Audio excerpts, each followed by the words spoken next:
Hello. I welcome. It is Tuesday. This will be, I think, a very short one, but sometimes I say that, and oftentimes it's not going to be short, and we'll see. But I am exhausted. I don't know. I think it's because I keep going to bed so much later. I don't know. So, yeah, I'm also kind of dehydrated. Anyways, today it's not going to be very Blake Lively heavy, Justin Baldoni heavy, although some things have happened. But as I said yesterday, and I said Friday as well, and I think I've been saying, but it's kind of trickled out. It's getting a little too much to report on everything. I'm not a reporter. I actually was thinking about this today as far as like reporting. I don't want to be a reporter as much as it sounds so amazing. And it's aligned. I feel like all the values that I have for like filmmaking and stuff is aligned so much with that. What I don't have is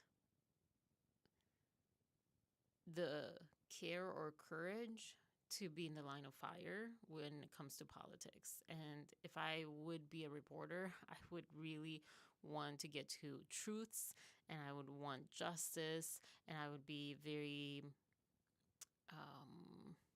frustrated that justice doesn't really exist, or it's very nuanced, and I would be probably blacklisted, unemployed, or worse because I would like keep searching for truth and all that stuff.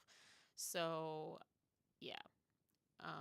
Also, I think as I'm, you know, learning more and more about ADHD, I I think there's a lot to that where I just can't sustain an interest in something for a very long period of time, and it depends on the thing. But I something that is happening with this is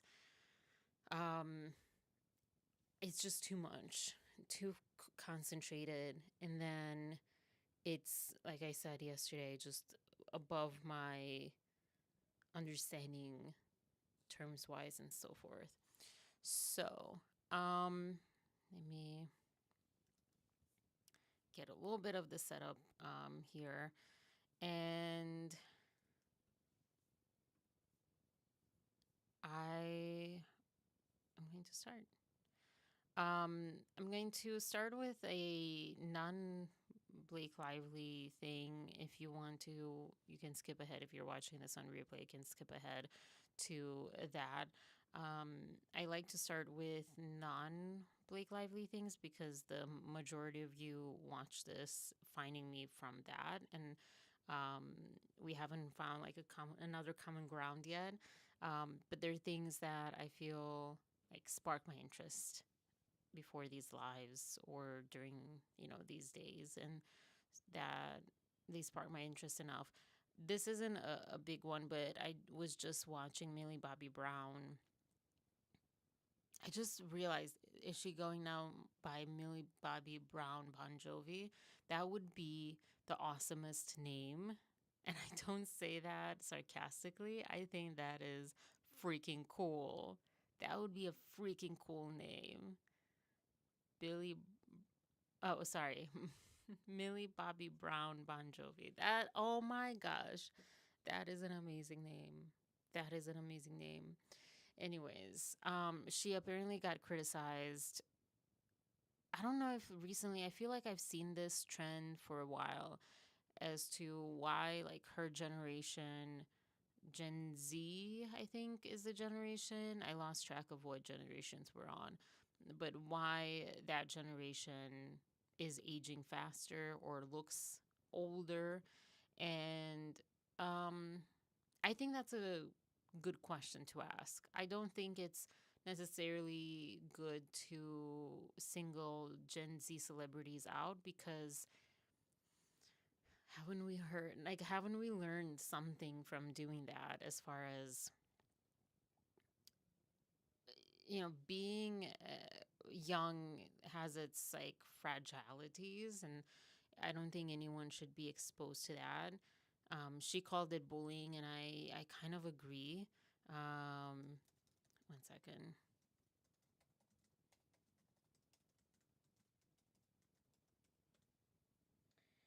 And yeah, I always get like so off the game when I'm like doing something else. But yeah, so I don't think that is a good idea. And I love that she spoke out about it. And I love that she's so outspoken. And I really like her. Um, and yeah, that's really sad. Um, However, on the other side of things, that is an interesting question. And I don't think that's necessarily true. And I think I was watching this video a while ago, and I don't have it, but it was basically saying it's more just perspective, and there's more makeup, sure, at least than it was in the 90s. 90s, and just different lighting and different like HD video, and also different people look more or less their age in general. I always got like I look younger than my age. I don't think that's necessarily true right now.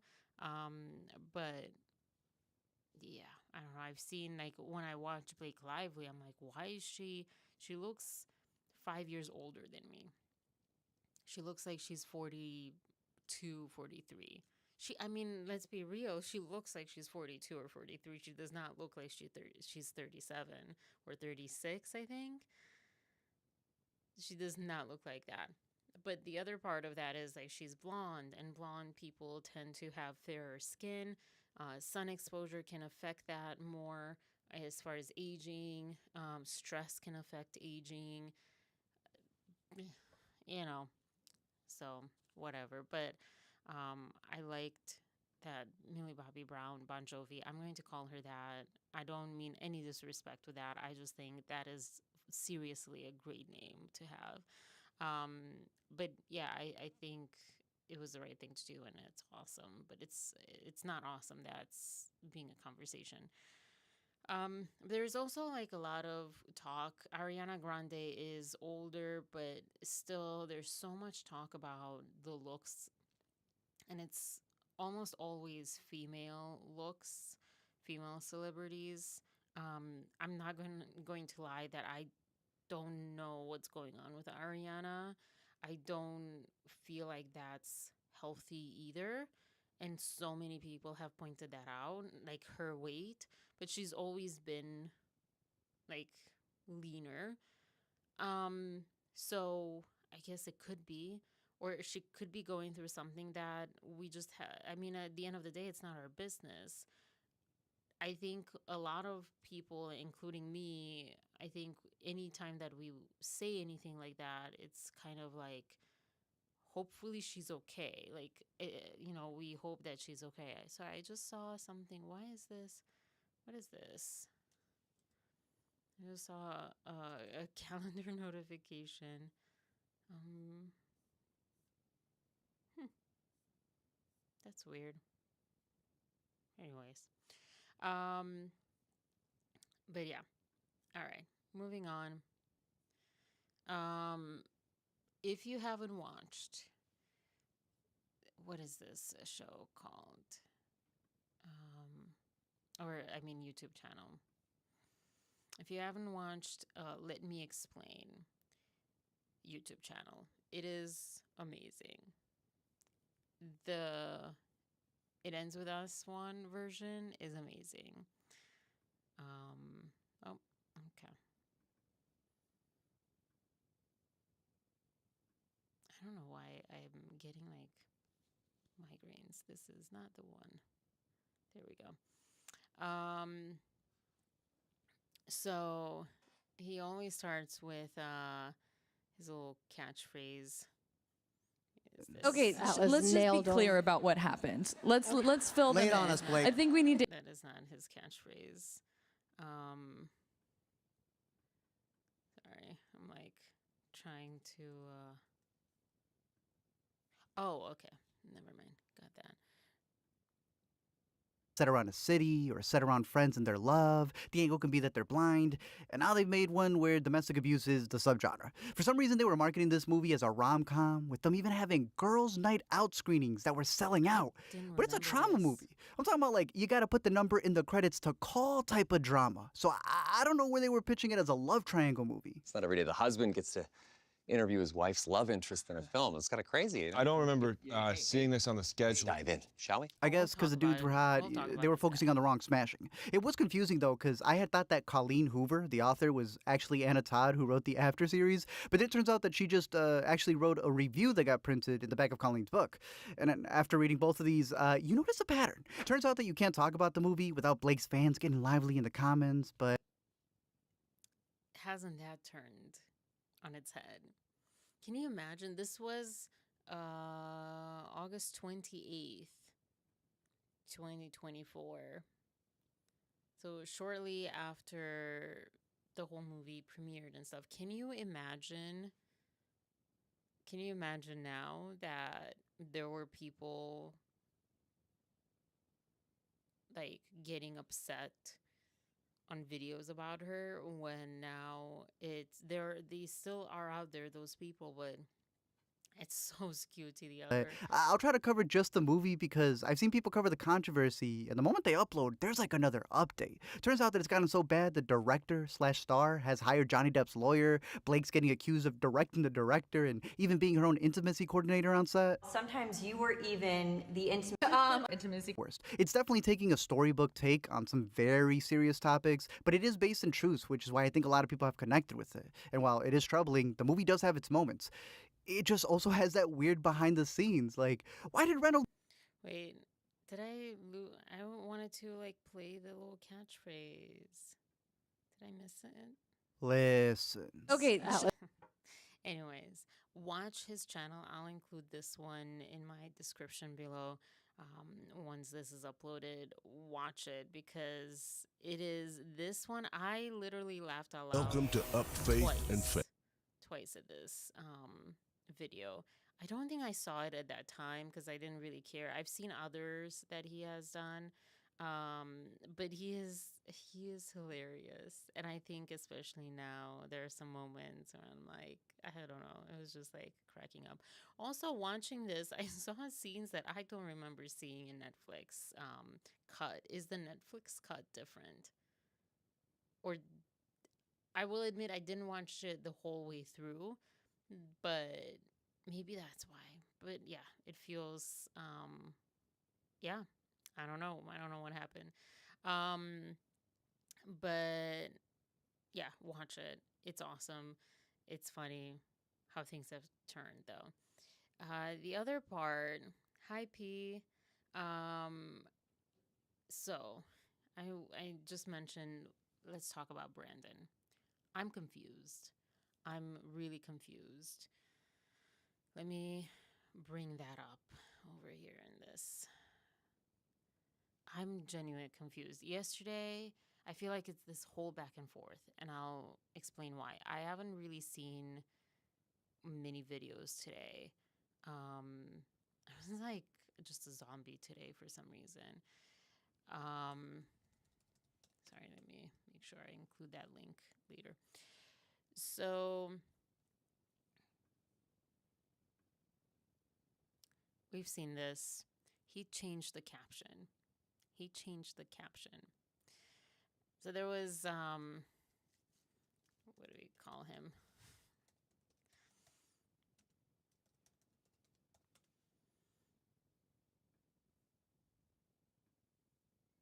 No, that was not the picture that I had found initially because it was there we go, that's closer. Oh, well, that's a bad one. Okay. Anyways, it's the same brooch. It's the same one. And people were saying, like, is it exactly the same one? yeah, it has the little crystal like on the side. It's the same one. Now, I mean, it could be like two different of the same one, you know, like you get this manufactured even though it's by, I think it's like handmade, but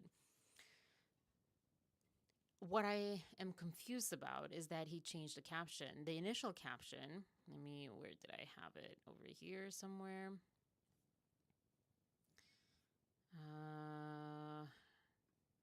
Goodness gracious, all of these little things.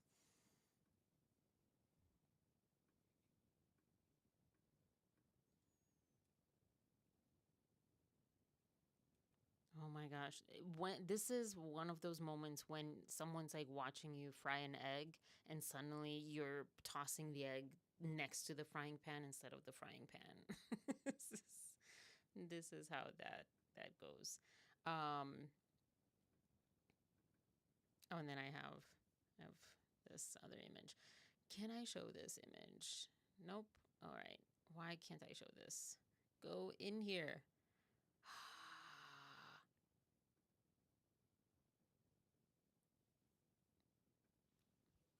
See, this is why I don't understand.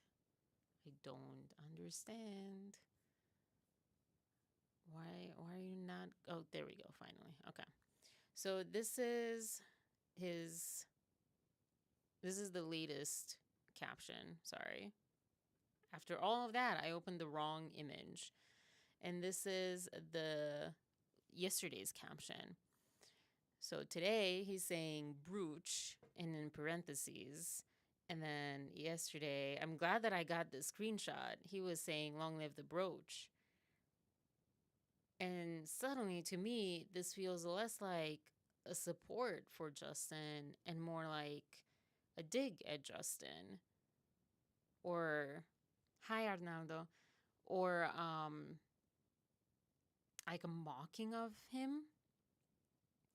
So I'm confused now. Does anyone else, I think it's just like we three here. Does anyone else, and if you're watching on replay, comment below, feel like this is a mocking of Justin now? Yesterday, everyone was like, oh, is it in support of Justin? He said what he said. And I'll say one thing. Hi, Anhen. I'll say that when people are like taking a dig at Brendan, at whatever her name is, the sister Jenny, at whoever. One thing to remember, I would personally like to say, like, hold grace for these people, even if they're still on Blake's side. First of all, we still haven't seen 90% of the evidence, probably.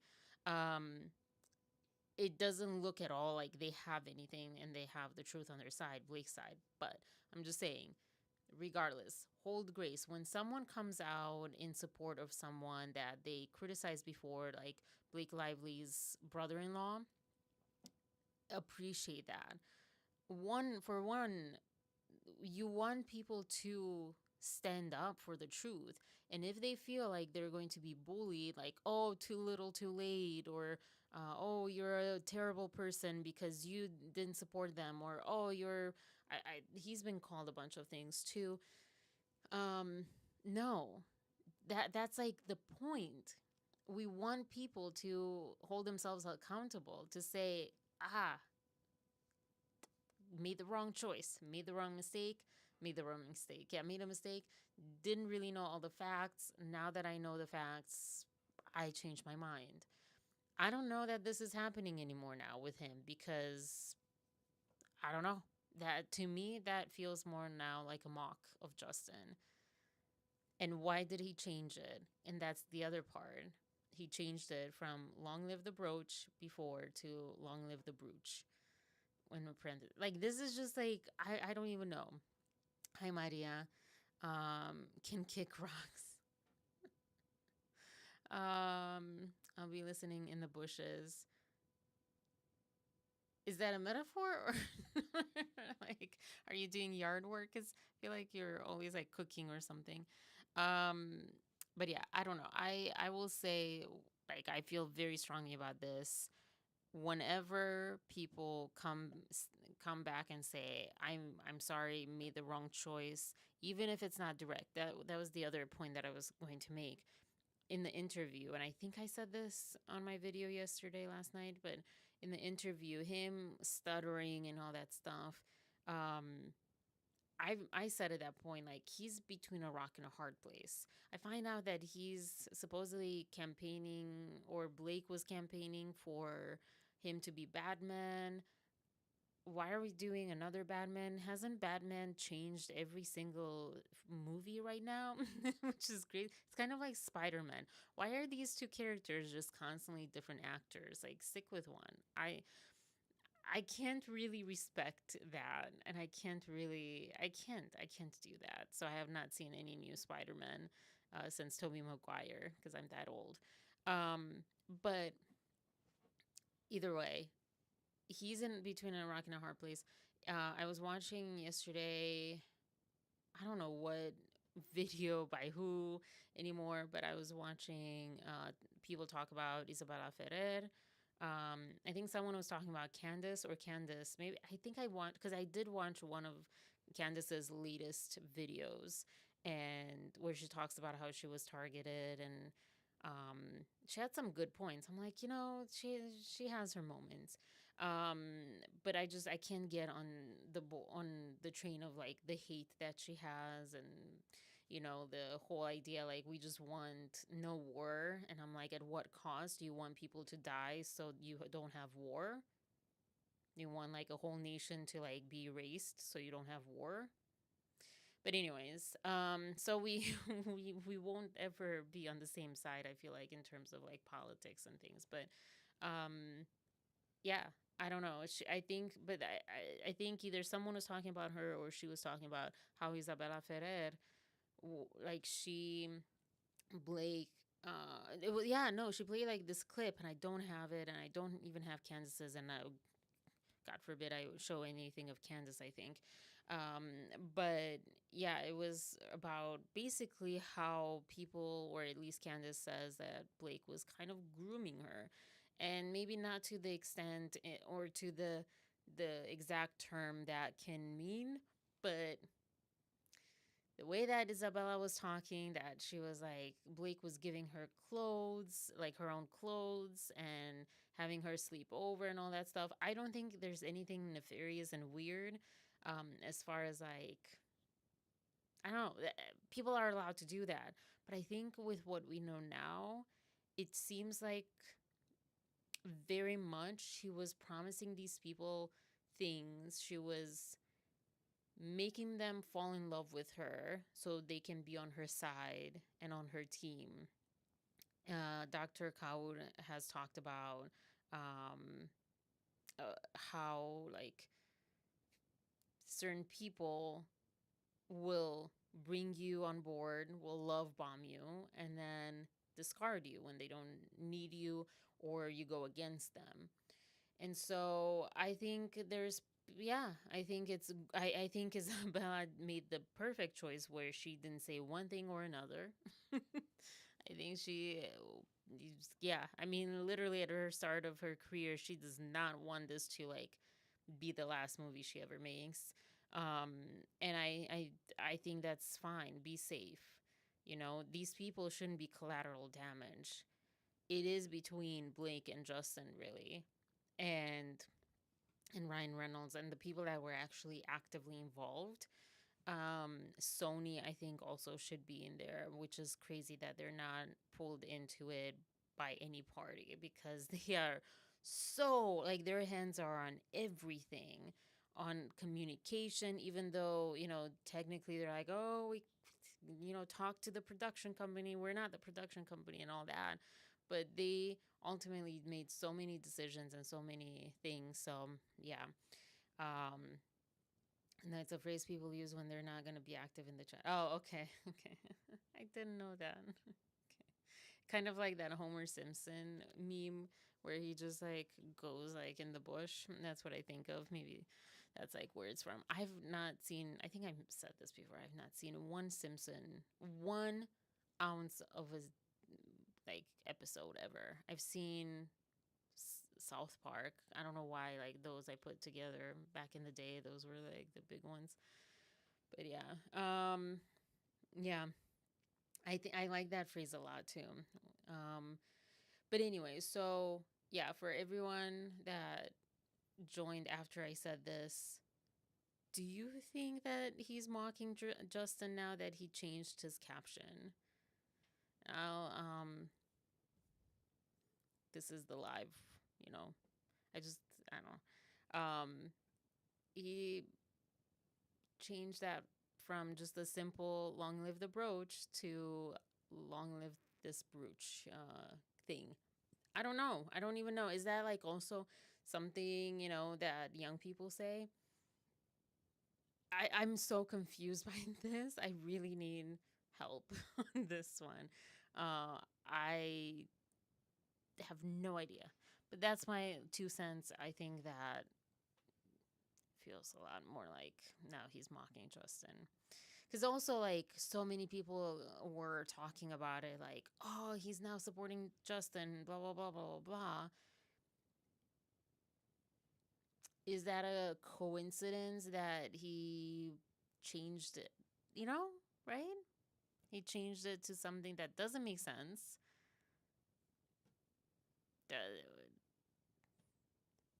Or the other explanation is he did do that in a way to support Justin, but just like his interview, he's, as I said, between a rock and a hard place. And so he doesn't want to get on Blake's bad side and Ryan's bad side. And he's like, oh, well, yeah, I don't know. That was a little too strong. Because, I mean, for me, the first time, his first caption, that was freaking like a strong blow to people that Blake and Ryan have seemed to be.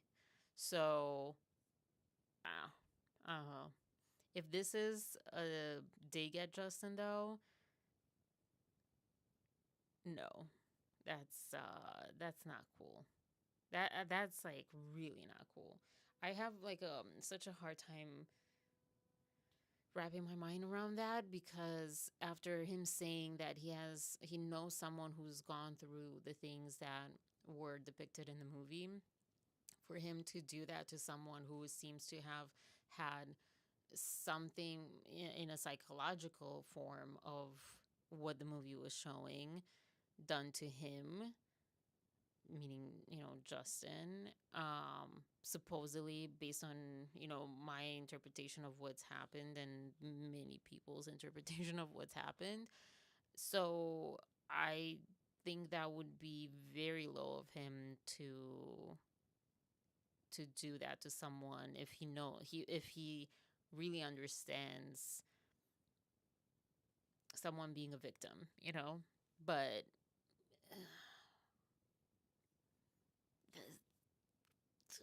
this is what it seems like. This is what it looks like to me. So, yeah. Not gonna, keep beating this Instagram caption any further. It's up in the air now. I'm curious what everyone else will say. I don't know if anyone else has said anything, because I've barely seen any videos today. I've seen Lauren's, and I've seen. I started watching Albertson and Davidson and LLP. I had to read their names because I just started watching their channel, and that's all about like really just going through the the legal documents from lawyer perspectives as lawyers. And they're both talking about the New York Times. So the motion to dismiss has not been decided on, but the motion for discovery was halted. If the motion to dismiss goes away, then the discovery will continue, will happen. But if the motion to dismiss doesn't happen, or sorry, if the motion to dismiss gets approved, then there's no discovery, no trial. Yeah, I like that too. I like that channel too. And So that was like my nutshell understanding from their nutshell explanation. And yeah. So there's a lot of like talk about, well, that doesn't sound good. I mean, it's not great, but I feel like that happened also with Blake Lively, where with this case, because I remember something about like, let's pause any discovery um, until like, so you don't do it twice, the judge said something like that. And yeah, but it is kind of different. Yeah. So now I guess we're all waiting on the amendment from Justin Baldoni's side to their lawsuit towards New York Times. It was interesting last night when I was watching Candace Owens. Is it Candace's Owens? Yeah, English. Not sure of it. I was watching her one video and she was talking about the history of press, basically, and this kind of press. Again, it takes me back to September 5. Watch that movie. I believe it's on MGM, but you get like a week free on MGM Plus. I think it's on there. Maybe not. I don't know. But anyways, and basically it was interesting because the New York Times was linked to the CIA in terms of like media manipulation, sort of. Yeah, go watch her video. I first of all, I don't really want to talk about that stuff, but also, again, above, not even my pay grade, but above my mental understanding just from watching a simple video. You know, I didn't really take notes. I was just watching this for fun last night, if you call it fun. And I mentioned that now because of this New York Times ruling and this protection for the media, which makes sense. It absolutely makes sense for the media to be protected. But it also is kind of like, it's not great when the media is already skewed and biased and bought, you know? So it's like, well, then they shouldn't have protection, you know? Mm, it's tough. It's tough. It's a much harder rock and hard place. But yeah, I thought that was interesting. Definitely go watch her video. Forget which one it is. I'll link that one below as well. And yeah, so waiting on that. Was there something else? I feel like there was something else with Justin Baldoni. The case. I'll have to like pull up that court thing. Oh my god. Wow. I've been yawning a lot. I think it's a good thing. Like I think I've said I don't usually yawn, but now I've been yawning. I think my nervous system is like relaxing. So let's pull up a court listener and see what it's saying. What else? I talked about the listen video for those of you that came in later. What was the channel? I forget the name of the channel. Not something. Definitely like an awesome. I'll link the video below. I can't access it. All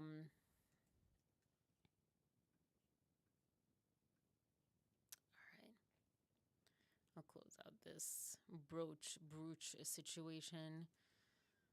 Brooch, it just makes me think of like pooch, which is weird. So this one, I don't understand why this is. Oh, I thought this was awesome too, and I don't know if I can do this. But let me explain is the channel name, and go support this. Go donate if you can. Don't, if you can't, don't pressure yourself, but if you can, donate to his channel video on It Ends With Us. Let me explain. It is hilarious. it is interesting to see it now. It was on August 28th released. It's interesting to see it now with our eyes, you know, because he got some good points in there. But I thought that this is awesome. This is awesome. So if I figure it out how to do this, and if I can do this by not being monetized, I think I can't because basically if you're not monetized, you can't do anything. So if I can, I'll do this. If I can't, for my next live, or my live on Friday. But either way, go check out his video. New York Times was granted the stay they had filed. Yeah, Taylor might be subpoenaed. Yeah, that was the other thing. I mean, is that really news though? That's what I was wondering when that happened. Is that really news? Because like we already knew that. Brian Friedman already said that in the TMZ podcast, the two Harveys or whatever, the two lawyers, two angry men or whatever. He already said that, like, that's likely. So okay. I it feels like if they said this again, it almost feels like they're pushing to settle. They're like intimidating Blake because at this point, knowing that there's the CIA guy, former CIA guy, whatever, involved, and again, definitely, I think Candace did the best job, at least that I've seen, to explain the whole intricacy of that. Because I mean, I've not seen anyone else talk about it in a way that I can understand the relationship. Because I was like, what does one have to do with the other?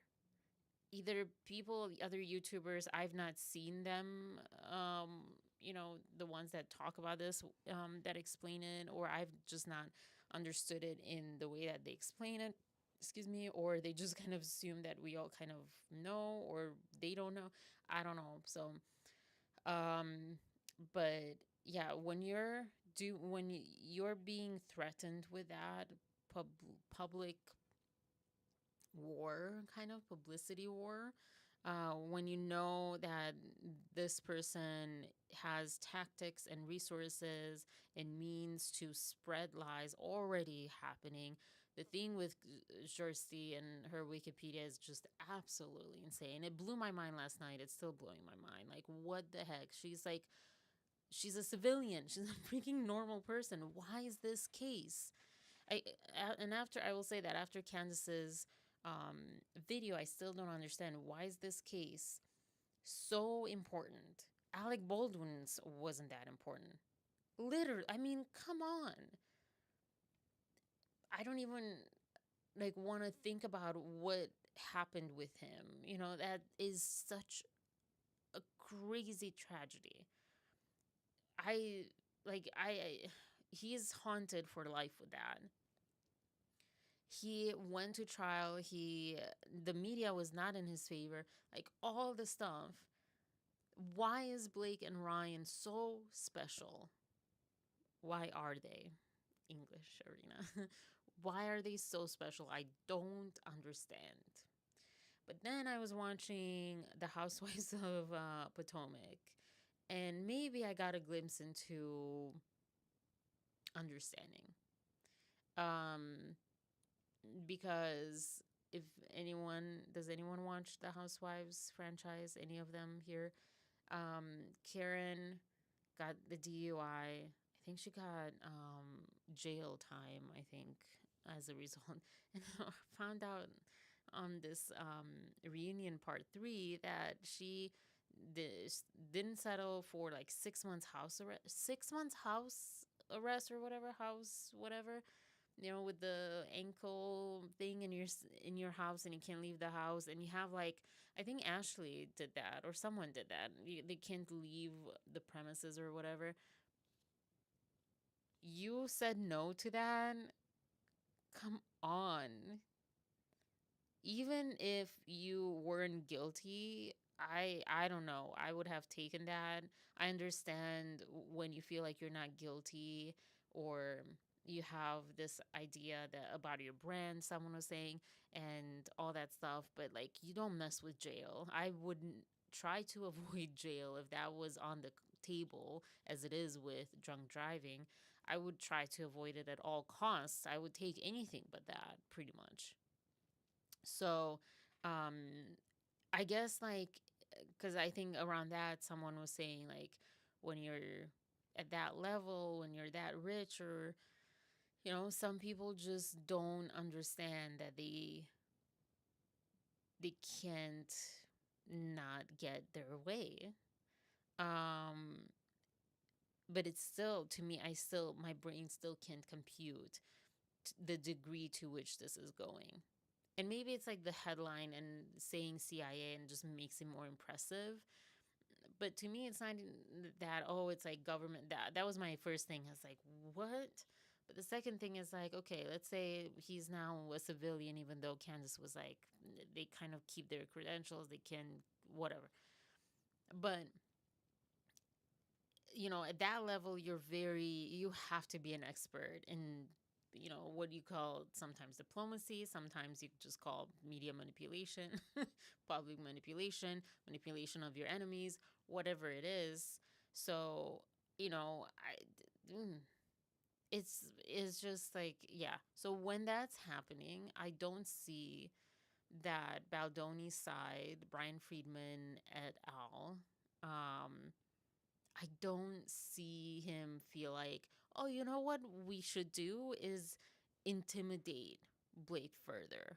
That we're going to like go after her celebrity friend, and who's probably the maybe biggest reason, or one of the reasons she doesn't want things to be out in the open, and she wants this protective order. And or maybe not. Maybe they're not even that close friends. I don't know.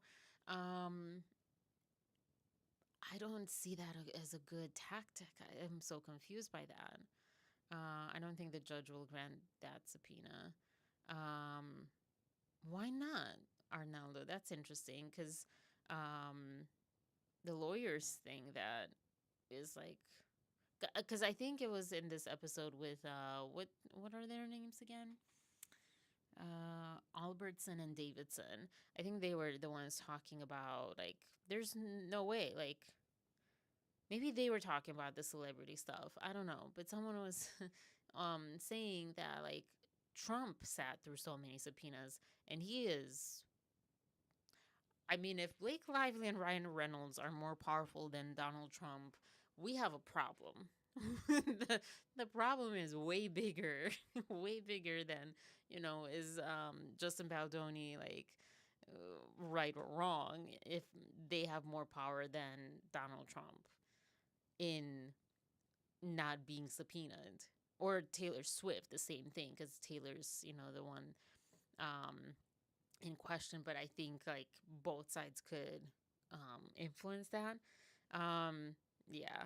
So I'm curious why you think that the judge will not grant the Taylor being subpoenaed. I heard the judge said NYT has a good case for dismissal if Baldoni's lawyer doesn't amend their findings, something like that. Yeah, that's what I think the way that it looks now is that it's probably because he thinks that it's, I mean, and people were saying that from the beginning, that it's a long shot against media publications. They have protections for good reason. And so to win a defamation suit against a media publication is incredibly hard, basically impossible. And it's looking like that. But we'll see. They will for sure probably amend. For sure, probably. That's like your brain thinking in the middle of that sentence. Like, no, probably not. But yeah, they will. I feel like they will, like, everyone kind of is just waiting for the amendment, feeling like they'll amend. But yeah. Anyways, so yeah, I'm just like, I'm so curious about the Taylor Swift thing. Like, I feel like it's 100% will happen if they get to discovery. I don't think the judge will say no to that. It's relevant to the case. She's mentioned so many times, and this is what I think these two lawyers were saying too, or someone, I don't know. And I don't think that she would not be subpoenaed.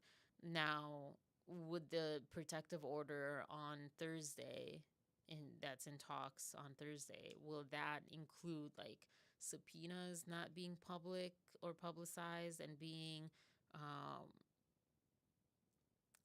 I don't know that the judge will even agree with like for attorney eyes only, but I think, the attorney eyes only, now that I think about it, I think that's like a smart one, because if you have that, then Blake and Ryan technically, in theory at least, shouldn't be able to access and see any of the private communication that the team would have subpoenaed from Justin Baldoni's side. So, and vice versa, it works vice versa too. So it seems like probably a great idea, because then you don't get into the later on, let's say like this whole trial is, or whatever, this whole lawsuit saga is like done, and like 2 years from now, private messages pop up,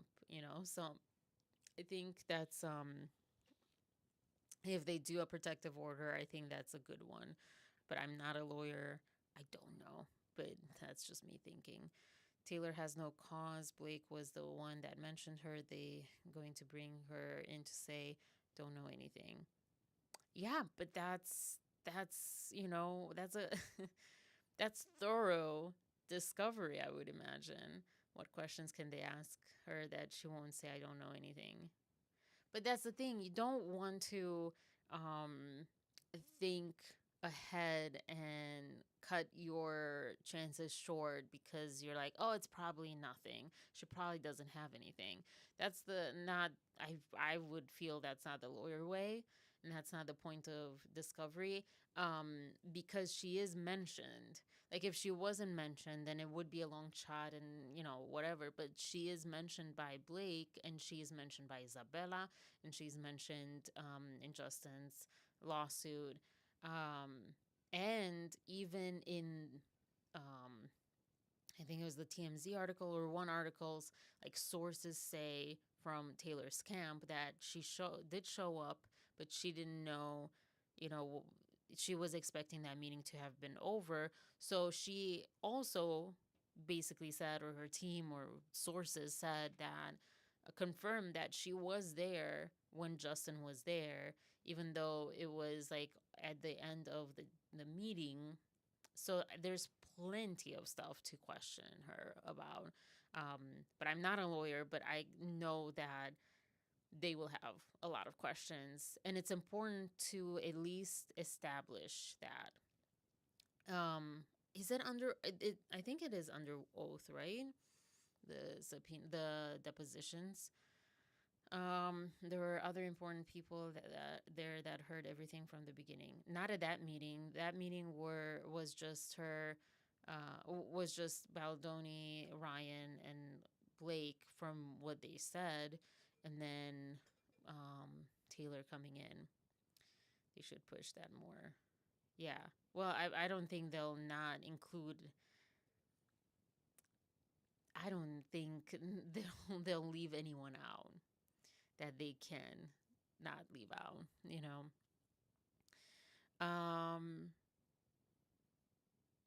So what is this? Order on motion to stay.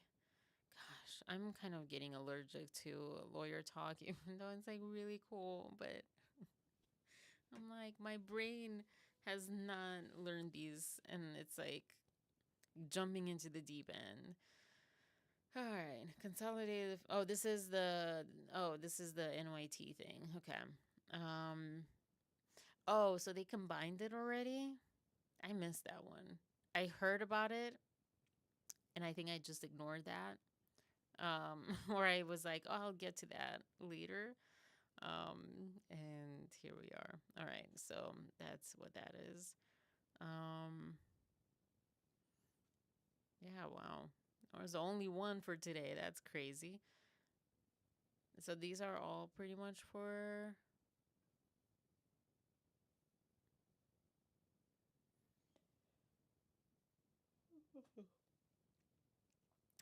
The court has discretion to issue protective order on matters relating to discovery upon a showing of good cause.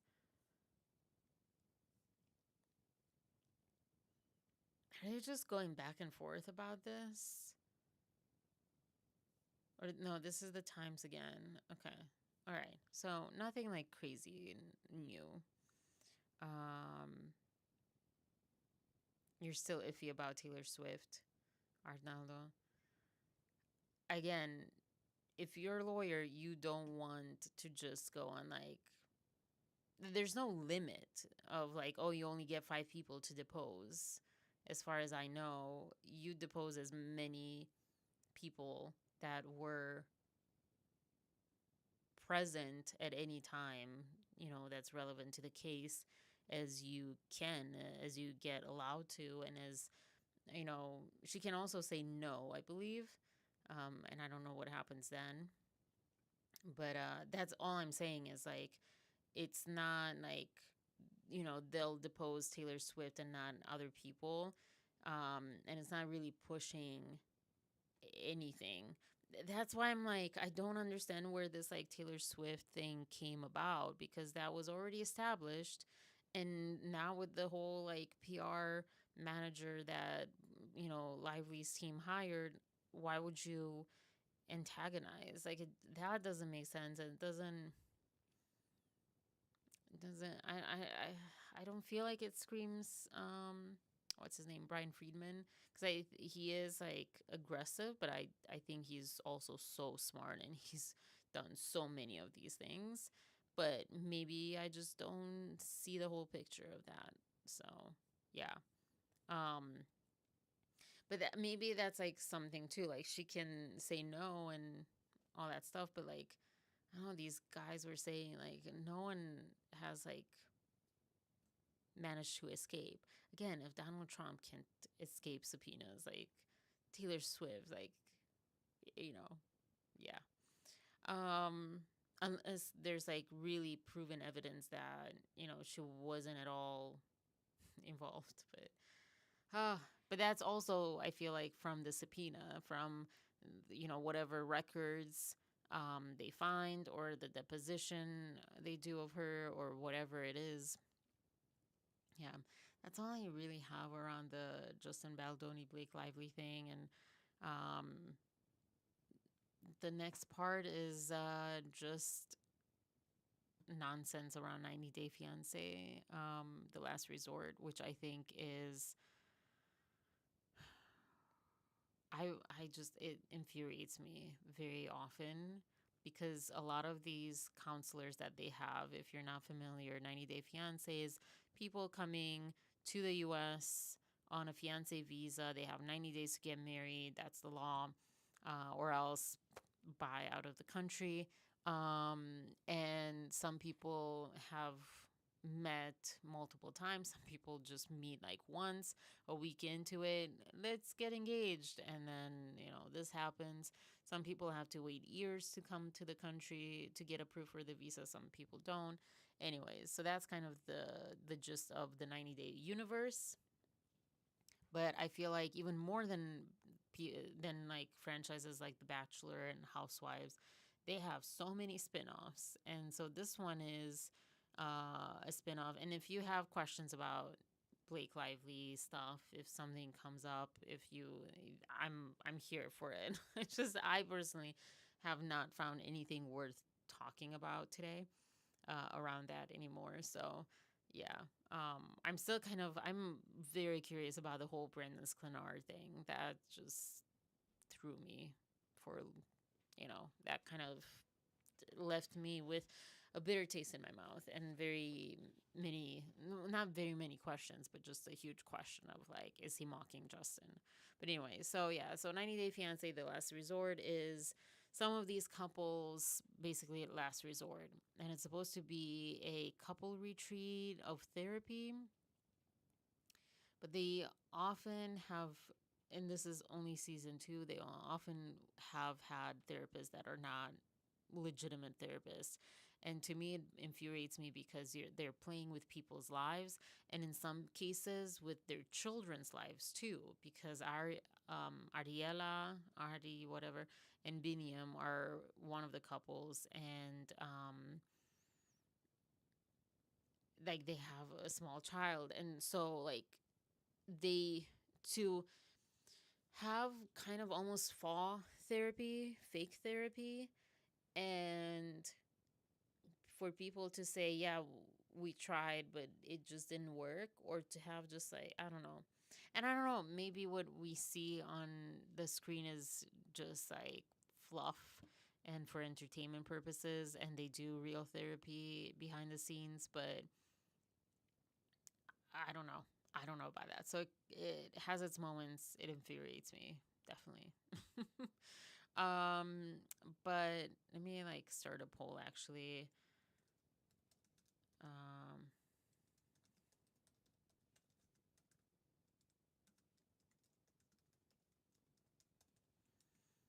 just because I'm curious. I don't know. I don't want to be like assuming that it's a no or a yes. Um, but just like a few little things that I have wanted to talk about for like I think it's like a few weeks now. I think 3 or 4 weeks ago. But I think we had so much around the Blake Lively thing, and this has been like my main thing on this channel. So I think I did mention one couple where as soon as the girl said something like, he's been twisting things around, excuse me, he was messaging girls even though he says he's here to like work on us and all this stuff, give us a chance. Like I saw him text with girls or whatever, and all the girls and women, I think she's like the youngest, so all the women, because she's really young and immature, just sided with her instantly. And it has happened like a couple of times. But yeah, I don't agree with that. And I guess like all that I like have picked up from or picked out of this show and that I want to talk about is just like kind of general things that I have issues with or whatever. It's not that you necessarily need to have seen it, but it helps, I guess, in a way. Um, but yeah, he then gets out his phone, starts scrolling because there was just like so much talk. Like, but I didn't do that. And then he also said that she gave him um, the, she told him to do that when she left one time. And I believe him. I believe him for a number of reasons. One, throughout the season, when we first saw, when or see them, whatever, in the first, I think it was 90 day, just a plain 90 day when people come to the US. There's also 90 day the other way when they go to those countries to get married and stay there. Um, and she's from England, and she came here and he was jerky. He was a little jerk. Um, but it was just kind of like wounded. He had triggers around poverty because she kept saying like, you don't know what a duvet is, and whatever else. And he had like the bathroom was outside of his little studio and anything. Anyways, so the way that he would respond to that was very from a triggered place. But then everything else we saw after that, he was able to stand in front of her mom when her mom was incredibly pushing all the buttons that I feel any normal human being would have, um, and just saying lies at times.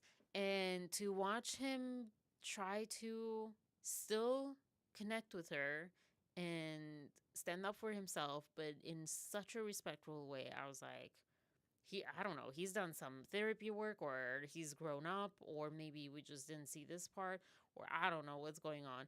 And that was like the thing with this stuff is like having a pattern. When you see someone that just does that once is not the same thing as like when they have a pattern of changed behavior. Is like, whoa, okay, they mean this. And also, so that's like one background that makes me believe him. The other part is also a background of her continuously leaving. These people got married at the end of their 90 days, and she kept leaving the house for like weeks because they would get into an argument, and she's like, I can't deal with this right now. Look at you, you're like yelling at me or whatever. And he wasn't even yelling at her, but whatever. And as soon as she couldn't um verbalize anymore what she was meaning to say, or she was like saying things that didn't make sense and didn't add up, and she knew she was in a losing conversation, she literally would leave this marriage for days and weeks at a time, or months at a time. And then, so that's that. So for the other part, in the moment, he had pulled up the, you know, messages where she did say, like, I'm done. She left and told him, go see other people. I can understand that she was saying that from a hurt place. She didn't want him to see other people, but I think we've all had moments when we say like, fine, just leave me, or fine, just go, or whatever. And so I can understand that she didn't mean that, but she said it.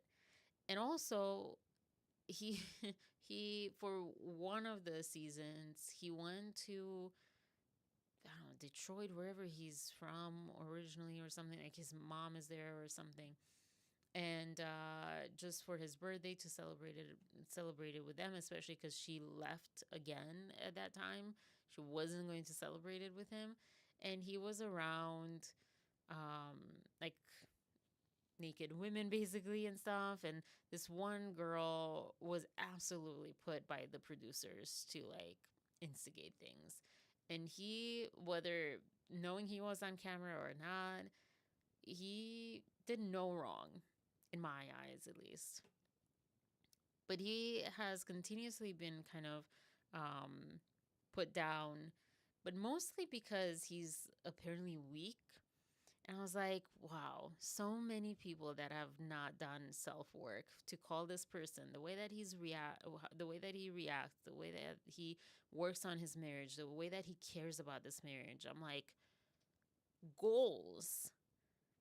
And it kind of is a little bit like with Justin Baldoni and Blake Lively, where the people that aren't healed, that have issues, and they don't want to admit they have issues, and it's because a lot of it with Blake was like women with trauma similar to what she was alleging, and she's still alleging, coming out in support of her, just because, like, oh, I know how that feels. And she smartly, kind of, but very mean, to not say a worse word, um, she used that.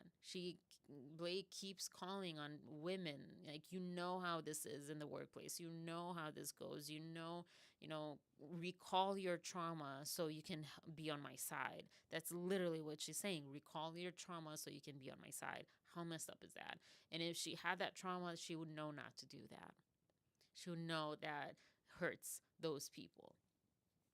But anyways, but I feel like that's kind of, a very similar thing that happened to me in both situations, where people that are unhealed, I say unhealed, whatever, that, have a lot of issues, have, trauma, or not, I mean, still trauma, but not to a certain extent. They just don't understand someone who is healthy, communicating healthily, processing things healthily, viewing marriage healthily, and not like ball and chain and all that crap. Because this is with Rob and Sophie as the couple. Rob, being the guy, and people calling him weak and not a pushover, but like, because he cries and stuff. I'm like, this is a healthy guy. Like, I besides, like, yeah, he had his triggers, and he had his, like, those sore spots for, being poor or whatever. Cool, I mean, not cool, but but the majority of what we've seen, and even in this season of The Last Resort, he blew up. Oh my gosh, that annoyed me so much. That like triggered me, because he blew up at her because she was like keep like twisting and jabbing, and made him blow up. And then is like, see, this is what I have to deal with. And he didn't even freaking blow up that bad. He literally like took himself out of the situation. He was not a jerk. He was not whatever they were all calling him, all the women, and all the stuff. And to talk about someone who can't win for any on any side. Like, the men call him one thing, the women call him another thing, and like there's just no winning. Um, but yeah, the other part that made me believe him was like, she later kind of distorted the story that that he was like twisting everyone's minds against her or whatever. And that's not the first time that she's said stuff like that. um I don't know, it's just like, I don't know. It just really, I think Donna said, like, it's not about gender, it's about the truth. And I guess it does irritate me when people are um genderizing the truth and making more about gender and not about that. Um, yeah. And also, when I think, for me personally, what gets to me is when people poke you. I will give, I mean, I give Taylor Swift props for music in general, but this one song, um, it's one of the new songs. What is it?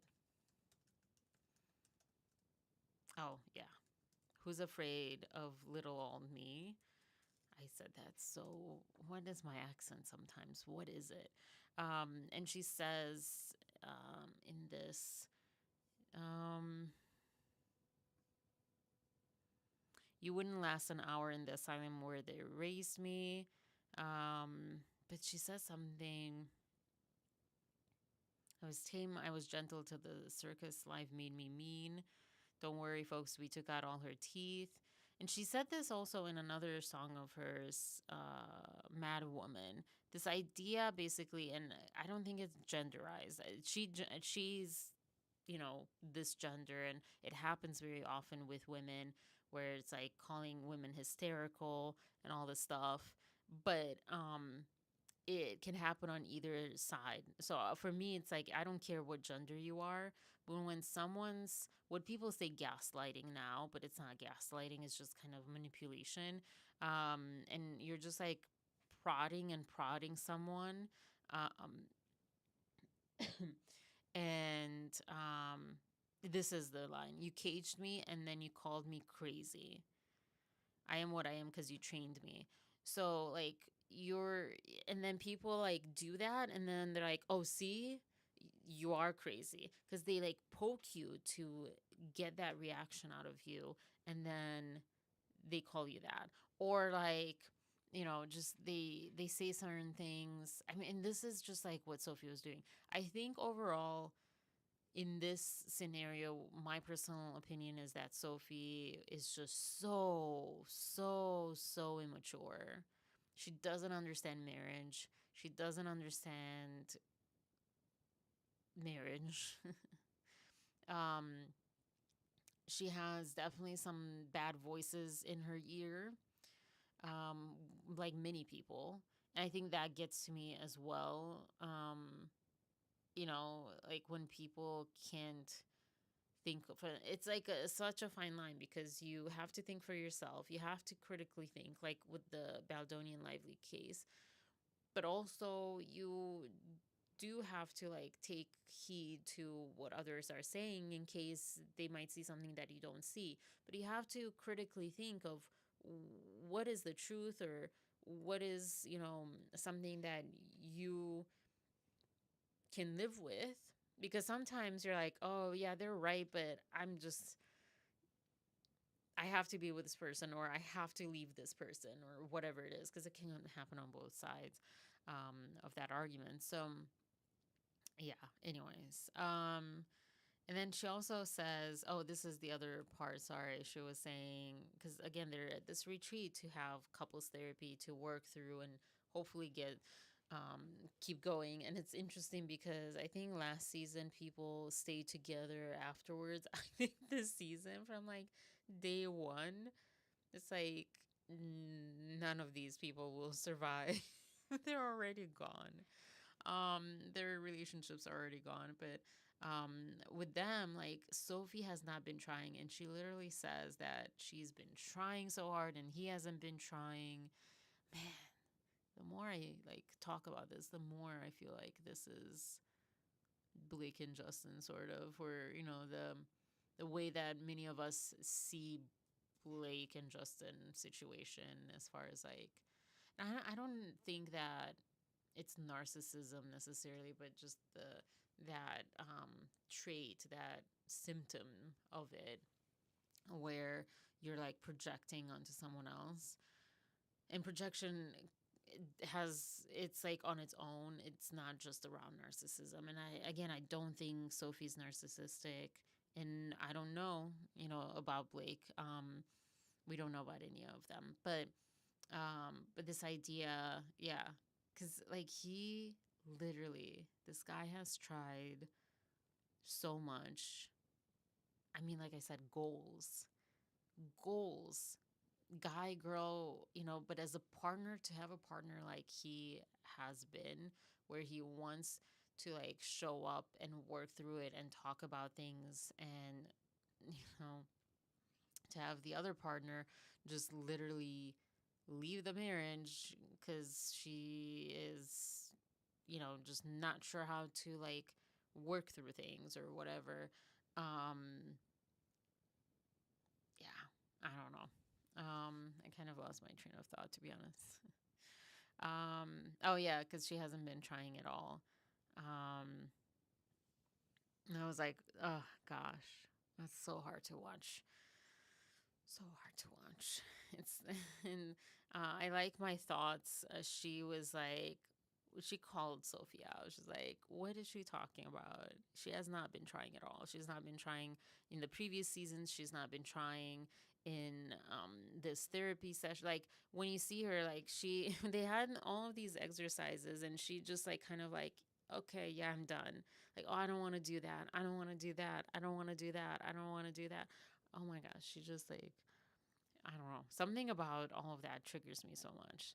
Um, but anyways, the one thing that I'll say about Rob, I can see this. I can see him say this. This was said, I think, on My Thoughts or like someone online or something. How like he apparently said the system favors women in marriage. But I think I want to just talk about this idea of the system favoring women or whatever gender your partner is. This idea where you're like pitying yourself, like that, like, oh, I won't be believed I mean, there's like validity to some degree in those things.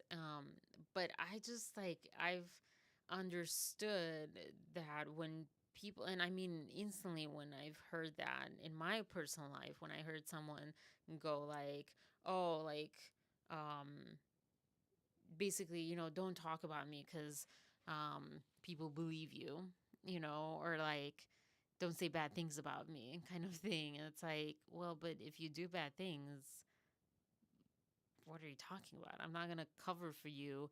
Or, you know, this also feels a little bit like Blake. Like, if you do something, like, have the consequences. But some people do. And it's interesting thing with men because, again, as I've learned more about men's experience, like, I mean, we're going through one big one right now. It is hard when there is a bias. Men are looked at as more the abusers rather than the victims and all this stuff. Um, and in a way, people take women's side more, which is ironic too when I think about my previous friend saying the opposite. I'm like, what are you talking about? And like, but anyways, so there's that. But I feel like sometimes men use that, or people use that, like how Blake is using it. And I have something about that. Like, it's funny, but it's not at the same time. I don't know if you've ever like noted or had this like said to you or have like happened to you. But yeah. Um it's weird cuz like I could call it out, but I still went along with it, and I still like felt like I had the responsibility to protect this person that had said this to me in the past.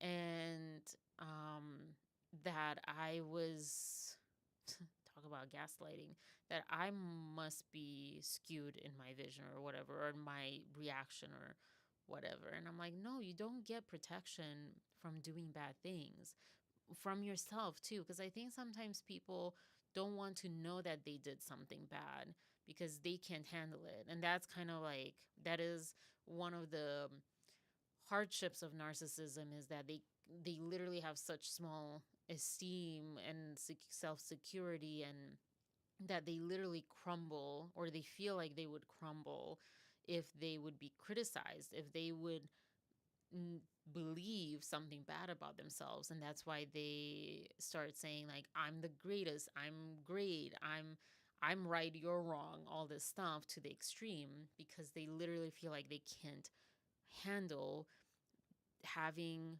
brokenness. Like, we all are broken. We all have cracks. We all have broken pieces. Some are put back, some are not, depending on our journey or where we are in it. Um, but people that are like, no, don't say anything bad about me, or like, the system always favors the women, all this stuff. I mean, it hurts, and I get that, but like, if you do something, just don't do bad things.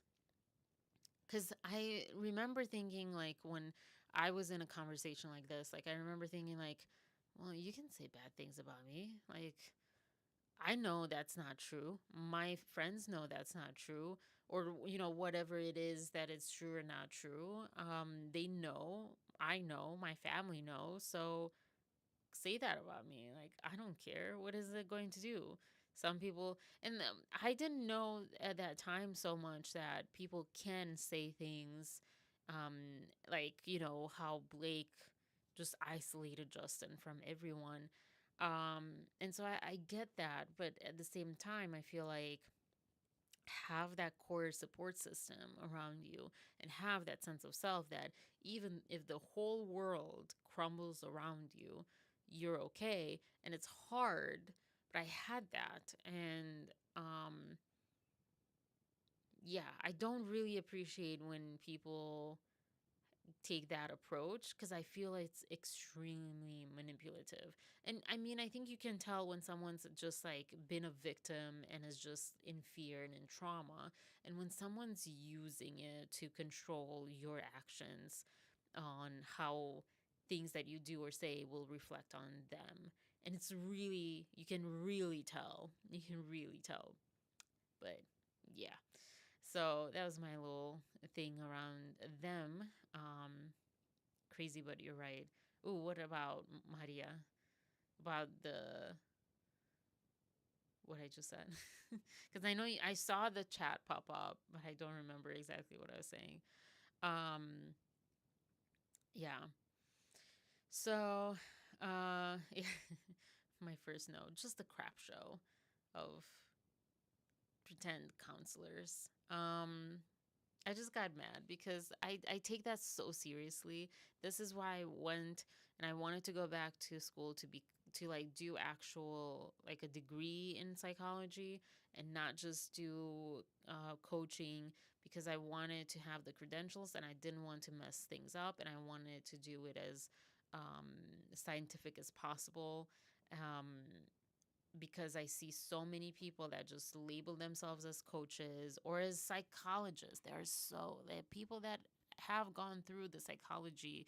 Remember that one crazy psychologist, the forensic? What is she up to now on TikTok? That was just like just saying just insane things, literal lies. She was literally making things up that weren't even said on either side of Lively or Baldoni. That was just insane. And there are people like that. And I've had even bad therapists, not to that extent. Because I feel like there's not a bar, but they should be disbarred, whatever the equivalent is in psychology. They should have their license revoked. She should have her license revoked, because that was just, I mean, unethical to 1,000 degrees. Um, these people are not that, probably. But yeah, there's some crazy people out there, whatever. But this is also why I wanted to do the coaching, to like kind of add to a more, moderate voice, and a voice that actually cares about people, and not, "Oh, I'm here just to have like freedom of time and have, thousands of dollars," because the coaches often they charge like so much money, and I see so many times people talk in terms of, "I want to be a life coach or a relationship coach or whatever coach, so I can have money freedom and wealth, and so I can have time freedom. So I work less hours and I have more time for myself and I have more money and I get rich." And they don't say it exactly in those words sometimes, but sometimes they do. And to me, I'm like, no, you should absolutely not be a coach in that scenario, because it's not about you. You're not there for you. You're there for these people. There's this awesome therapist that I follow on Instagram, from Florida, but he's, I think, from Ohio originally. And he is so funny. He's amazing. And he's inspiring me to like think again about, like the therapy world and going towards that. But he recently just made a post about, you know, do people care about the therapist, what they're wearing? If they're wearing a suit and professional, or if they're like in, he wears, let me pull him up. He wears like just like t-shirt, or like a short sleeve button up kind of thing usually in his videos. And I said, absolutely not. No, absolutely not. I care about the person to be honest and genuine, to care about the client, etc., etc. That's what matters. That's what you're there for as a therapist, not to look a certain way. Made me also think, I guess, about the whole like Trump thing, which I people were reporting that oddly, or I mean, I've seen that with everything, with the Lively Baldoni stuff too, where they say that, someone said something that they didn't. again, memory's fickle. But Trump didn't say about as far as I saw, like he wasn't the one talking about Zelensky's like suit or like clothing. He got on board with it, I think, at one point. Actually, I think he was just kind of staying out of it. Because in his mind is like, no, I have other things, other insults. I have other better things to say. I don't know. You will hate me. I think everyone will hate me, but I think Trump tried. I think that was him trying. Like I think his intention was good, and you will hate me, I think, but like I what I was seeing was someone who like got triggered and got like off course and just because it was like telling when Zelensky said something, or I think actually when JD Vance said something, like Trump, like it was like a click. It was a clear trigger and took him somewhere else, and he just began attacking and just picking on things that I was like, what just happened? I'm not saying like good or bad the rest of it, but I'm saying like that was definitely something. Um, but yeah, I didn't know I was still on this. So this is the guy. This is the modern therapist guy, and this is what he like wears. This is like the shirt that I had in mind when I was like thinking about him. So yeah, like I don't know. And also he's so informal. I don't know. He's amazing. He's amazing. And he like if you want a therapist, like you can contact him.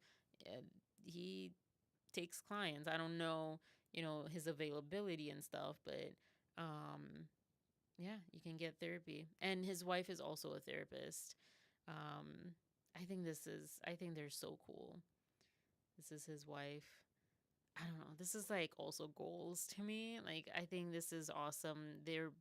I don't know too much about her, but I feel like they're both just more real than the idea of what, and I think that's like important to highlight than the idea we have of therapy. I love watching him. I love seeing his content.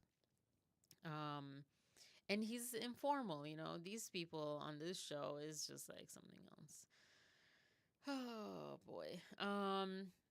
But yeah, did I say something that I didn't close? Like I went on a branch and then jumped on another one, and I forgot about closing that other branch. I don't know. Um, Anything else about this couple? No. Yeah, that was all. Another couple. So there's this guy. He's Eastern European. I don't remember where he's from. Florian is his name. Florian, whatever. And he's married to one of twins, and they had their own show, Darcy and Stacy, and he's married to Stacy. And there's this big problem that Darcy's in the middle, whatever. Anyways, not the point, not the storyline that I want to cover that was important to me.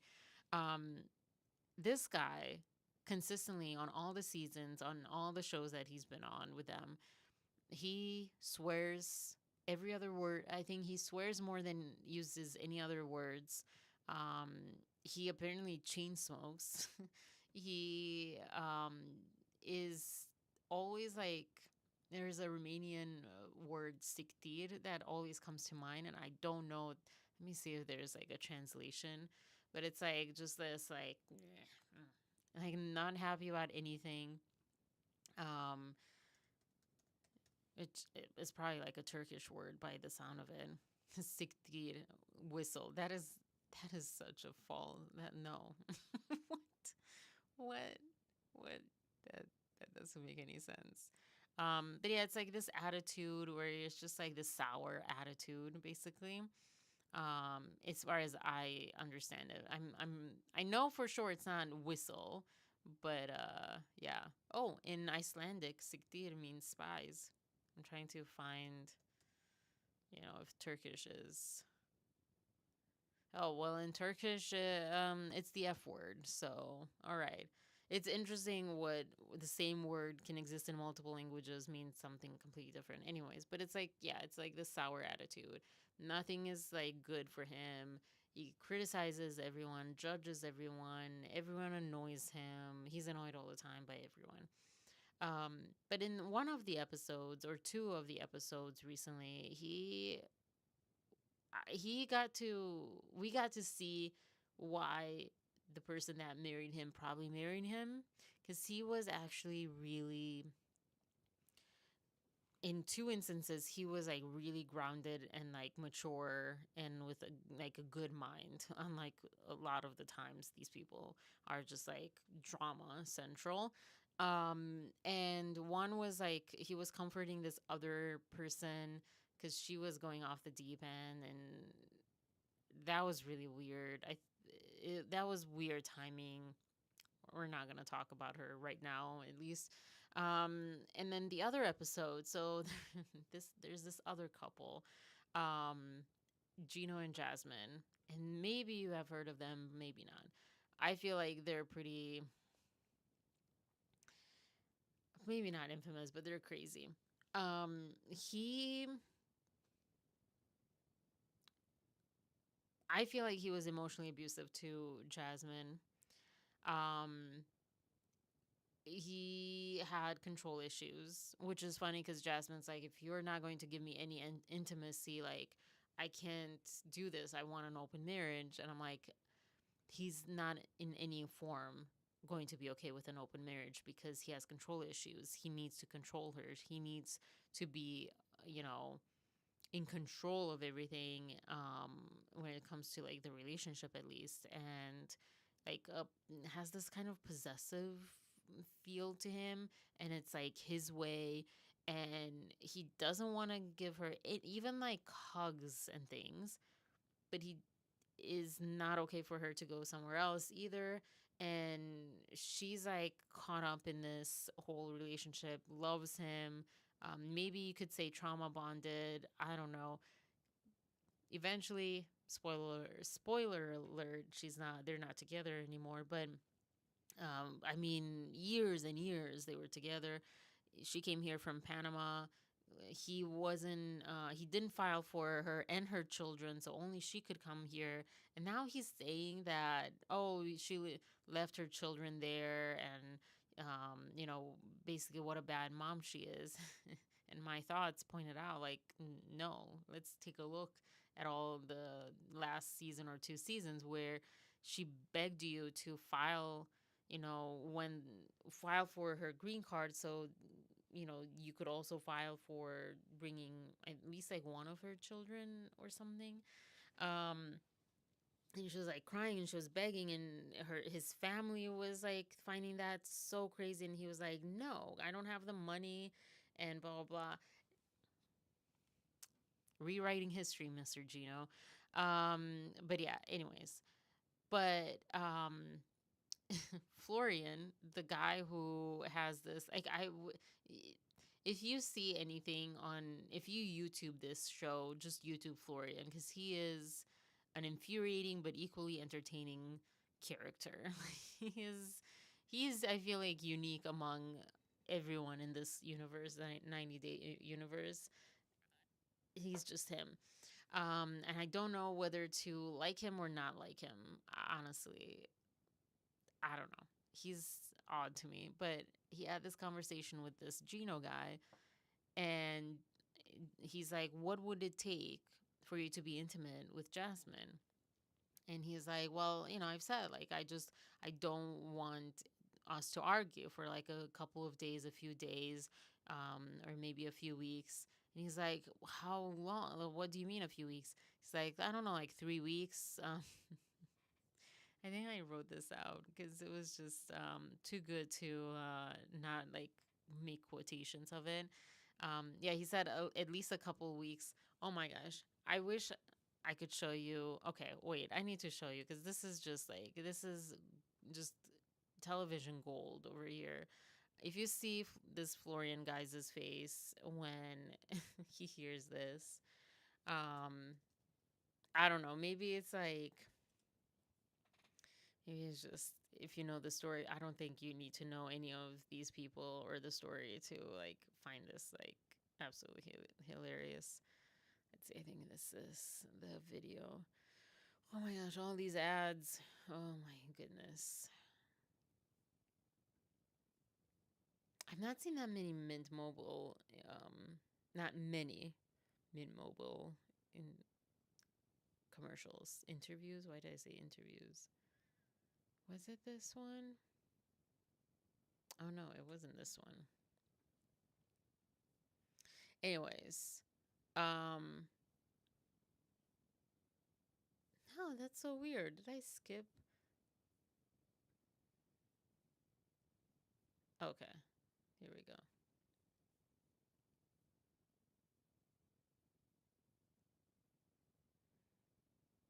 Also, if you haven't watched my thoughts, you don't even have to watch, I think, 90 Day Fiance.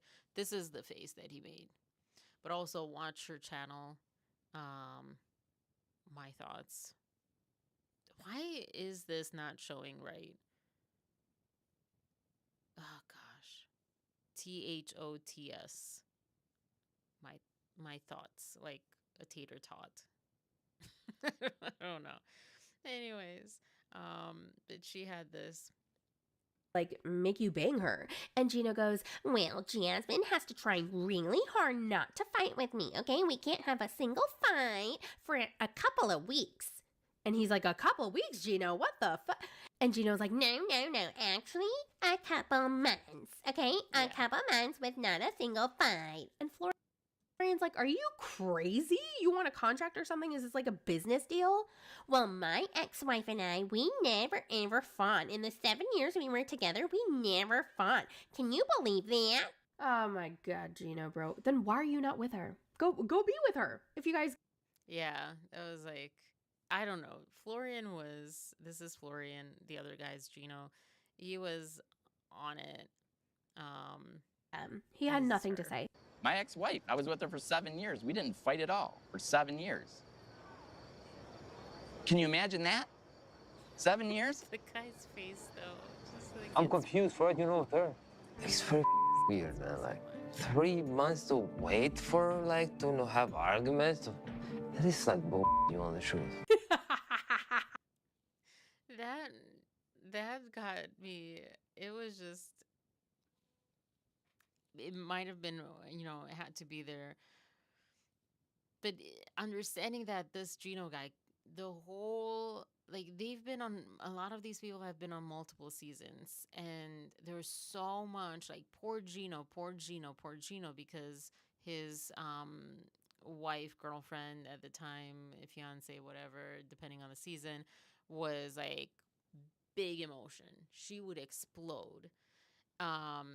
Too much drama for me. Yeah.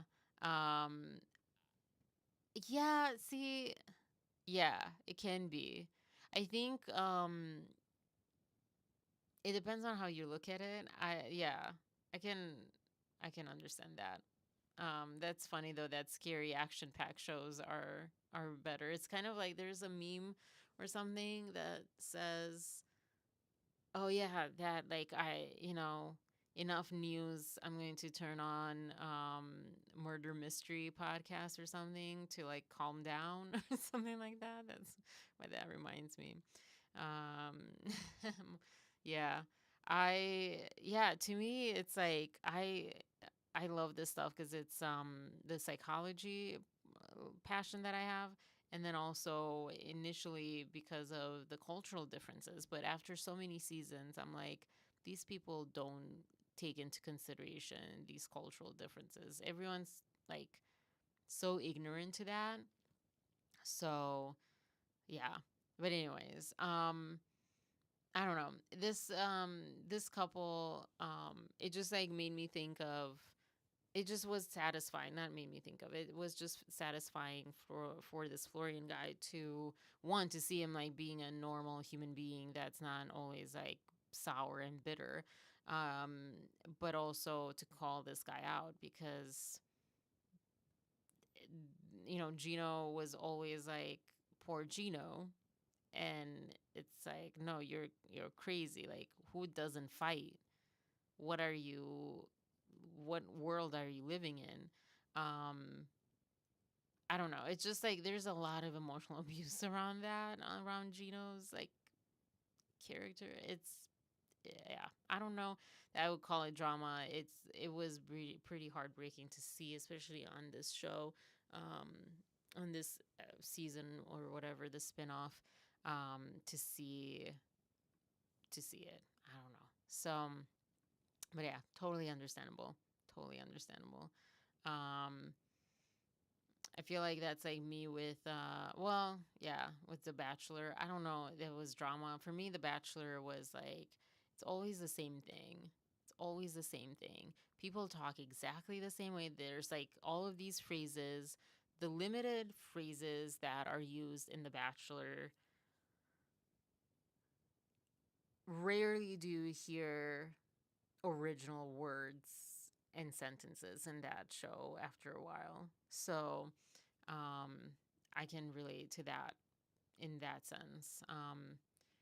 But yeah, I the reason that I can't relate to the drama part is because I watch these shows oftentimes for like human connection need. Um, so I was actually talking to a friend today about like when you waste nights, scrolling or watching certain shows or whatever. All of these things that we do, um, they reflect what need we are not meeting. So I did my own little need inventory at one point, and I definitely noticed like when I watch these shows, need I'm getting met is like connection of like people, even though I have people in my life, but it's like, um, yeah, it's not very connect there's not much connection, I guess. I don't know. So it's yeah, Friends, the TV show Friends, and it's kind of that has gotten to be a lot for me because it's always like laughter track or laughter people, and it's like high energy. I That's the thing that I can't do now is like things that are like boom boom boom boom boom, like I'm like hold on, because mostly also I'm watching this when I'm going to sleep, and I don't want fast cuts, between scenes, and um just fastness of like talking and all that stuff. And also even when I'm not going to sleep, my brain just can't do that. It's too much for me. It's like that overstimulation that I was talking about. So they're pretty like calm. Yeah, it can be a lot. It can get a lot.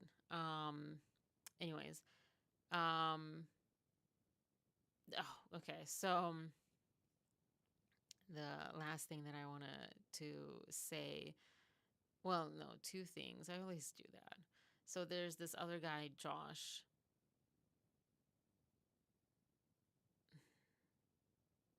He's a crappy human being. I feel like I don't say that too much, but maybe the more I'll do this, the more I'll say things. Because there are some crappy human beings out there. He took someone that had issues, had a lot of trauma that we kind of saw a little bit of, or at least when I was watching Dr. Kirk Honda, he mentioned some things. Um, it hurts when I see people that need help be taken advantage of because of that. And this is what this guy did. And in this show, we saw him gaslight her, like kiss her, to make her like be quiet, because she was like questioning him and just weird things like that. But also then like piecing out when she confronted him at other times or whatever, um, always makes it her fault. And honestly, everyone I think is on the same page on the show, off the show, that he just used her to be on the show.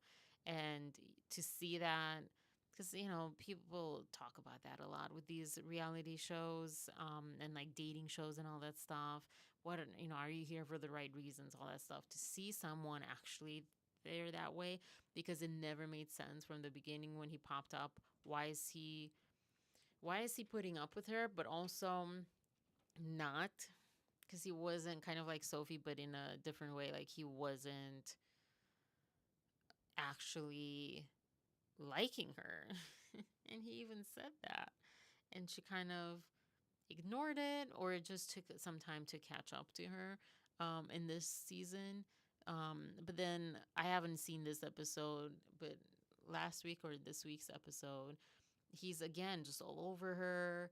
And the thing is, like, you hear, I guess this is like a little, what can we take this in real life? What you hear sometimes is not exactly the full story. And we saw that with Justin Baldoni, because as soon as Blake came out with a complaint, we're like, oh. I remember just my reaction as a Justin fan, not a super fan or anything, but I liked him. I knew, him from Jane the Virgin and his work as with like Meninoff stuff. And I supported someone that he seemed to be. And as soon as her complaint came out, I was like, oh, I felt my core change. Like I didn't feel good. And I remember feeling like my gut instinct was like, I don't believe this, but like my body believed it. Did any of you have that? Or maybe not with this case, but in general, like my gut was like, this is not true. Like, this just, no, it makes no sense. My gut, my intuition, processed the information that I had about him, processed the information that I was reading in her like list, because I only kind of got like 2 pages, 3 pages in, and I read that list. And she wrote of the 17 or 32 whatever points. And so my gut was like strong, like this is not true. But my body, like my arms, I remember, because even now when I go back to thinking of how I felt back then, like my body believed her and felt disgusted by him and felt like this is terrible and horrible. And so many people have said that. Like, when she came out, we believed her. Then even before he came out with his like full like counter lawsuit or whatever, but even with the NYT, it was like, wait a second. And then when he came out with his lawsuit, it was like, no, yeah, no, there's nothing that I believe about her lawsuit now. Again, the door's closed. It's not locked, but it's closed after their reaction of it. So this, like with this Josh guy, it's kind of like that too. He's a really gross, disgusting human being, this Josh. If you ever see 90 Day Bad Boys on Instagram, he made that. It's just like really gross. It's funny and it's sad because it is funny. It's a good idea, but he should go away. I don't like people. I don't like bad to win. I want good to win. And it triggers me because I don't think good really wins that much, that often. I don't know. Anyways, I knew a little about him. I've never heard of her, so I didn't pay attention when she came out. Oh, really? What made you like get interested in this if you didn't know either of them really? Both of you. Yeah, that's so interesting. What brings you to this lawsuit saga drama thing? I don't even know what to call it anymore. Because this is what brought me to it was supporting and believing in Justin before any of this. I was a Gossip Girl fan. I liked her. I liked her character. I liked her recently I thought it was funny the like very few things that I saw on social media when like she and Ryan would like post happy birthday and they would like cut each other out. I thought that was funny. There's like Teigen and John Legend, they do things like that. And I mean, she had her own controversy. She, unlike other people, she apologized and really took responsibility from what I remember, and like, yeah, did a lot. But I might be mistaken with that too. I don't know. Maybe I'll look into that. But they're really in love and they're really good. And with Blake and Ryan, it just feels, I don't know, it doesn't feel good. But I knew of both of them, and I knew of them like long enough. And then also my primary, I think, interest is this, like, I guess you could call it underdog, but people manipulating the masses against someone. Yeah. And also against themselves, even, and hitting them like where it hurts. I don't know. That was like a big one. And then a little sub big one, the whole filmmaking thing. As a aspiring slash amateur filmmaker and director myself, it hit home. His lawsuit hit home. And I think even before his lawsuit, it hit home because it was like what is going on these sets, and like how do you navigate that, you know? And then with his side too, it was like, or like when I was thinking like, what if this isn't true what she's saying? Like it made me think of the way that things get manipulated and twisted that you do wherever, and how like affection gets manipulated and twisted. There's so many times that I had to like hear people say things, this is not really related, but things like, can men and women be friends? No, they cannot. Or like, if you have a partner, they shouldn't have like opposite sex friends, or gender's a little different. And I always got so upset with stuff like that. So yeah, that's why I got into this. But two of you didn't even know them. Basically, I know, Maria, you said you knew a little bit about him, about Justin. Content creators I subscribe to were talking about it. My recommendation. That is so interesting. It seems similar to Johnny and Amber case. Yeah. Yeah. That is cool. That's cool. That's interesting. Yeah. That's awesome. I don't know, awesome, because now we're so invested. We lose nights. I don't know about you guys, but like I've seen so many of us in like Lauren's chat, like, oh, why are we still up right now? And Lauren, I think it was yesterday, she was on the live, and she was like not falling asleep, but she was like so sleep deprived, she was saying. And yeah, so I don't know if it's cool, but it's interesting. It's interesting. I think, yeah, I don't know what I've gotten into that. If anything, it's more like I'm interested in a topic. Like with Dave Neal, I was interested in The Bachelor. I found him. And then I'm like, I don't watch The Bachelor anymore, but I like his content. So sometimes I'm like, I really have no interest in this video because I don't know any of these people or anything he's talking about.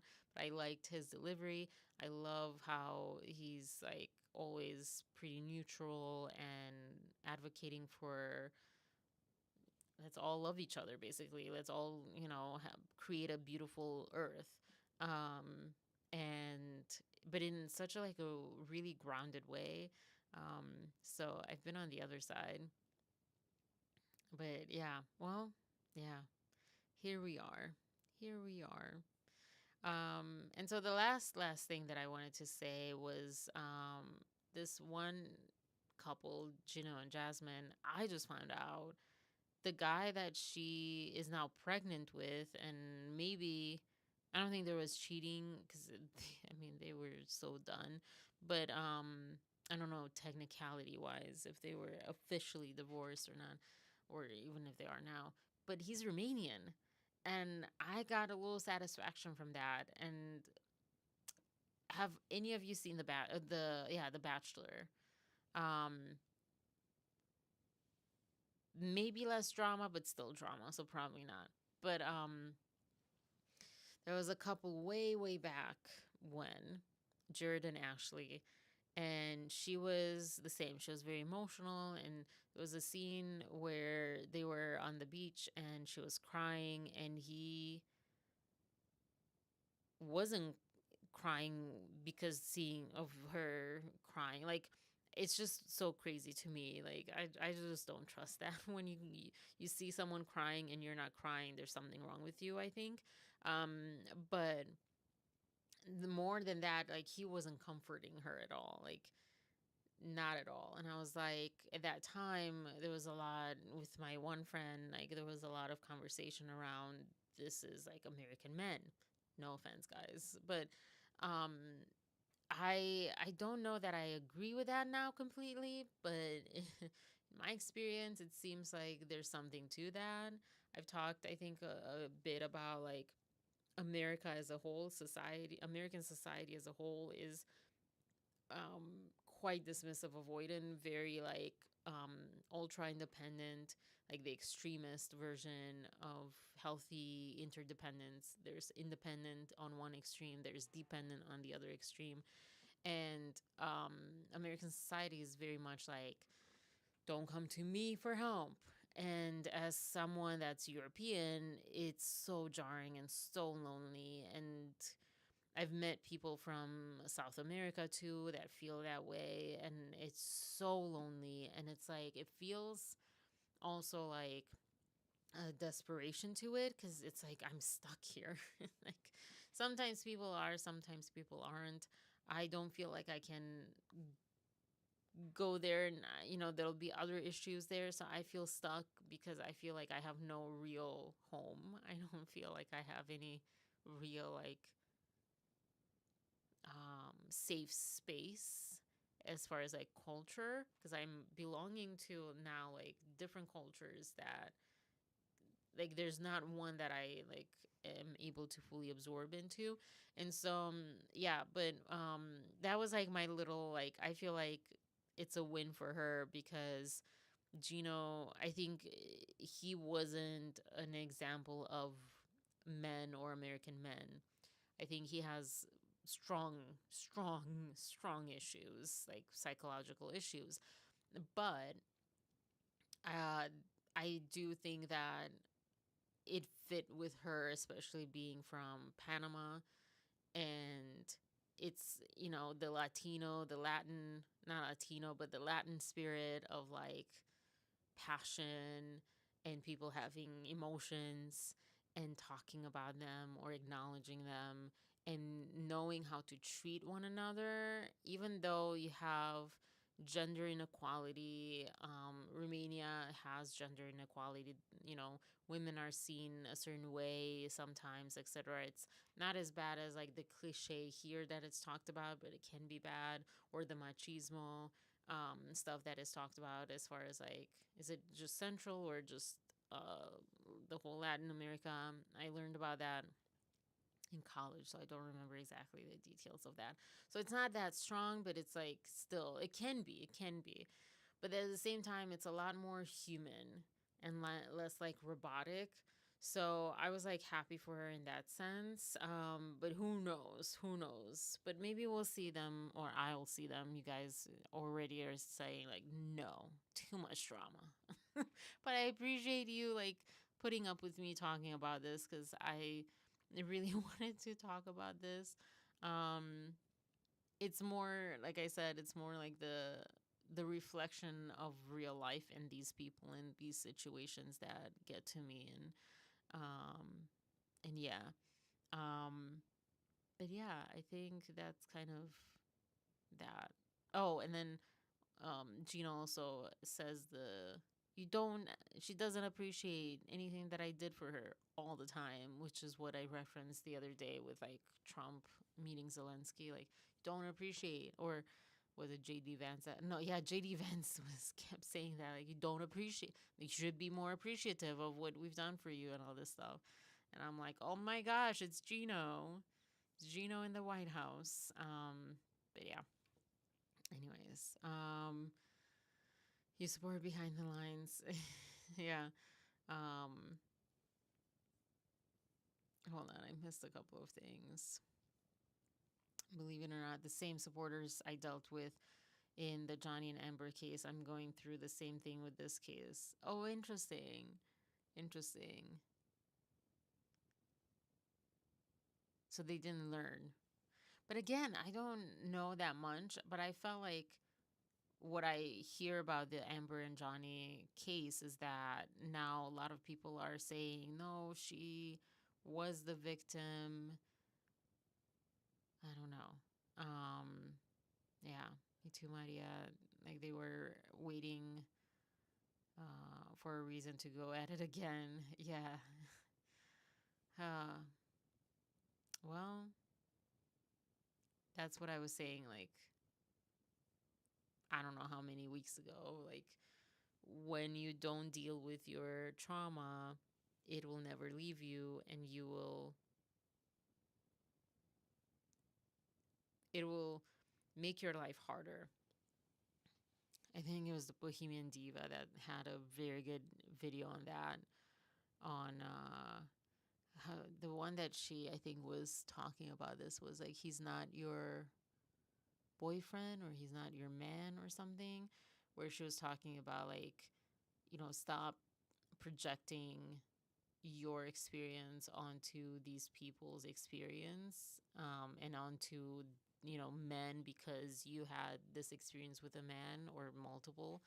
Because I think if you're not dealing with your trauma, you'll have multiple experiences like that, because you'll keep going for that. The subconscious, I was saying this morning too, you can't outwill the subconscious. You can't like rationalize yourself into a healthier relationship, or into supporting one person or another, like if you are not able to like crack open the subconscious and see what's there and deal with it.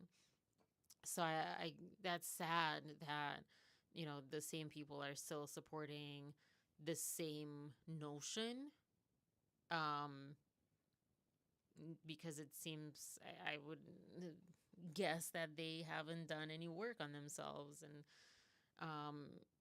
it's sad because like it hurts them. Like,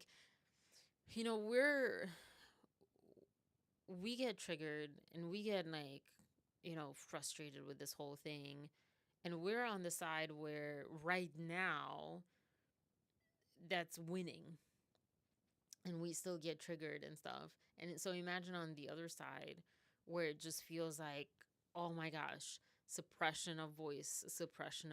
Like Justin Baldoni's side is suppressing our voice, because it's also, I think people that are supporting Blake is not like her. It's not about her. It's about themselves and us. They are, what's the technical term when like you latch on to someone. um Hmm. I forget what it's called, when like you lack of differentiation, but I think there's like a term for it.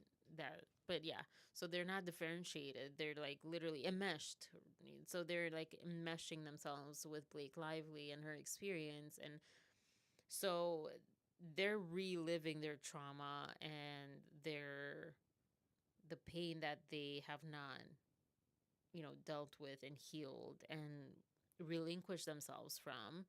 And it's sad because they're in constant pain probably right now, and maybe tables will turn, who knows. um but yeah, it's sad. It's sad. I mean, we have the right to our opinions and to disagree. Why get all upset? You get upset when you're triggered, when there's unhealed trauma, and you're suppressed or you feel suppressed. And so like the people that get the most upset, I would say that's why. I'm not saying for sure. That's my observation. That's my observation.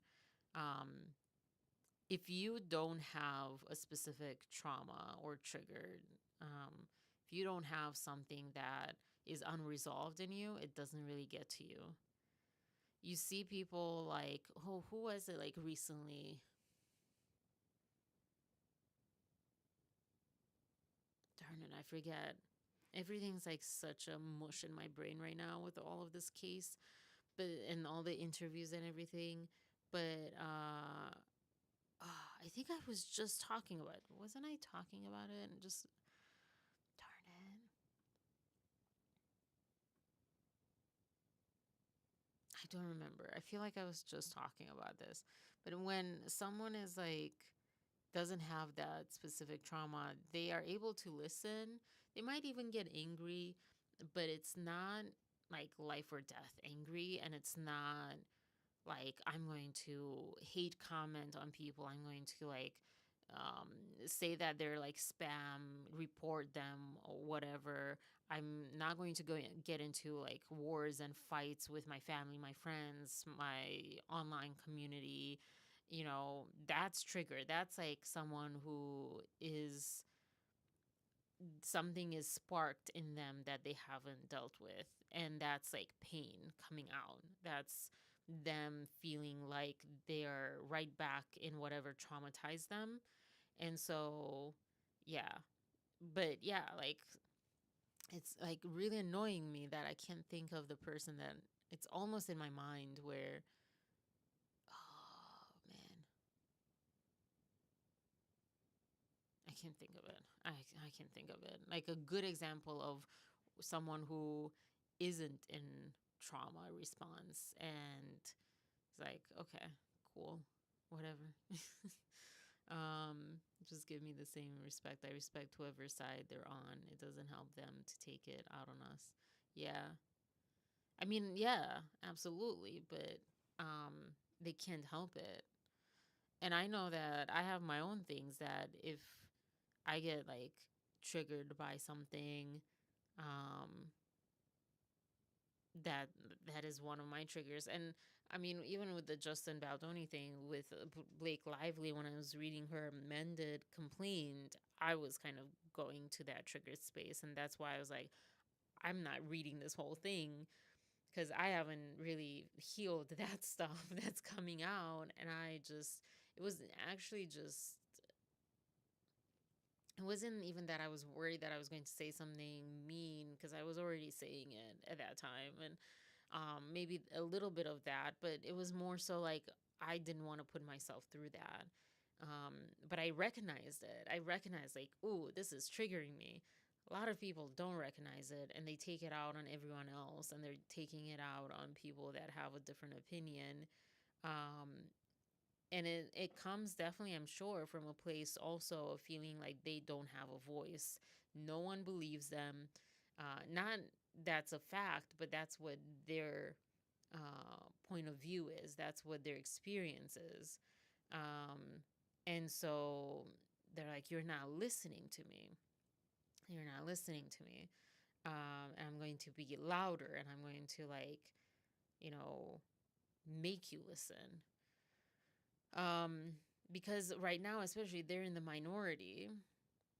And yeah, it makes me think actually of Candace now, because she's so strong like that. But she's also very triggering back. I get so triggered watching her. So triggered. I can't watch too much. I keep watching her and Megyn Kelly. Sometimes I watch. I don't sometimes watch, but with this stuff, I watch some of their videos, and I'm like, do they believe when they go home? Do they actually believe this? Because no woman can possibly believe this. Not about the Justin Baldoni and Blake Lively thing, but like other things. I remember years ago I saw Candace video on Taylor Swift, and I think the title reflected what I believed, but the way that she took that was like, I think it's just for entertainment purposes. You know, if you get people riled up, you get comments, you get, you know, interaction, you get profit. If you get people that are triggered and want an outlet for to say stupid things, you get comments, you get interaction, you get profit. So, you know, I don't know that when they go home, they are who they present themselves to be. Also, because they're both quite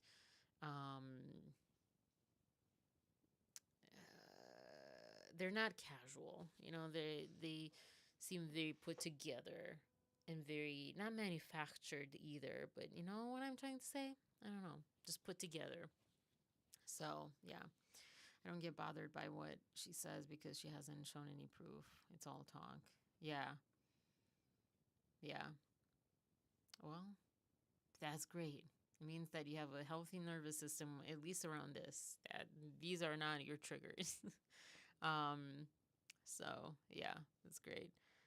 I This is what I was saying at the beginning with Brandon and Jenny and whoever is like give them grace if they come out and say, "Hey, I was wrong."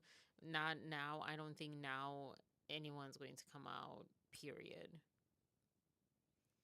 There is something because on the housewives thing, everyone was that one Karen person. Everyone was like, you know, the whole season, why can't you talk about it? You know, like, how do you feel? And she's like, you know, legal stuff you can't talk about. And I think it's like she was using that as an excuse because you can talk about how you feel. Like, I feel scared. I feel, you know, whatever, sad, depressed.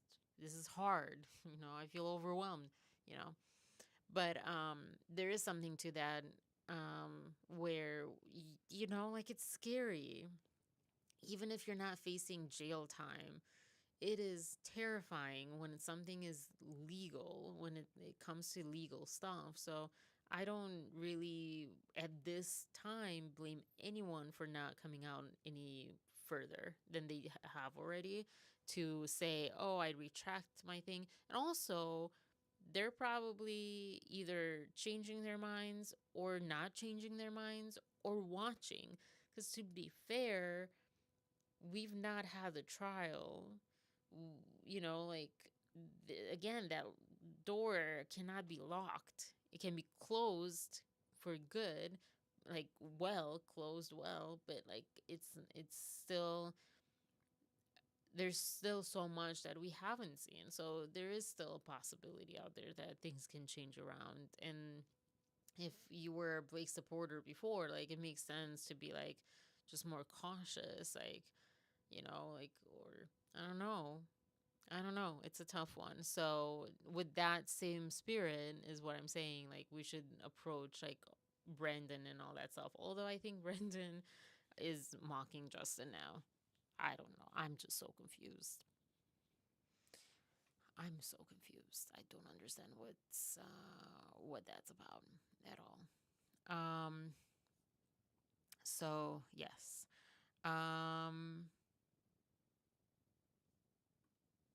That's, I guess, it. I'm gonna go watch Nickel Boys.